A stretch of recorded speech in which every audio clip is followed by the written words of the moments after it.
Hello everyone, মই এতিয়া গধুলি পকৰি বনাই আছো আৰু কাৰ ল'ৰা ছোৱালী বিলাকে বাৰু এনেকে চকীত ইউনিফৰ্ম পেলাই আহে আৰু এফালে মই পকৰি লৈ আনিছো আৰু অনাৰ লগে পুৰা এটেক আৰু এফালে মই চাহ খাবলৈ বহিছো কিন্তু লাভ নাই পকৰি খাবলৈ নাপালো অকল দুটা পকৰিহে খাবলৈ পালো আৰু এগৰাকীয়ে বোলে জ্বলা পাইছে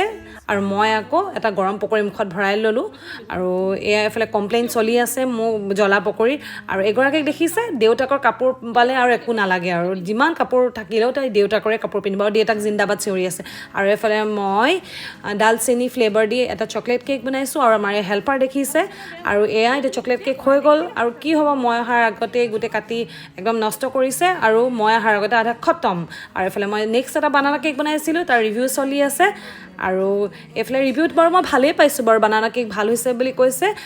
আগৰ চকলেট কেকটো খতমেই এতিয়া 2 নম্বৰ কেকটো কিমান কালিলৈকে থাকিব কোনো ঠিকনা নাই এতিয়া মিনি ব্লগটো মই আজি ইয়াতে সামৰিছো thanks for watching the video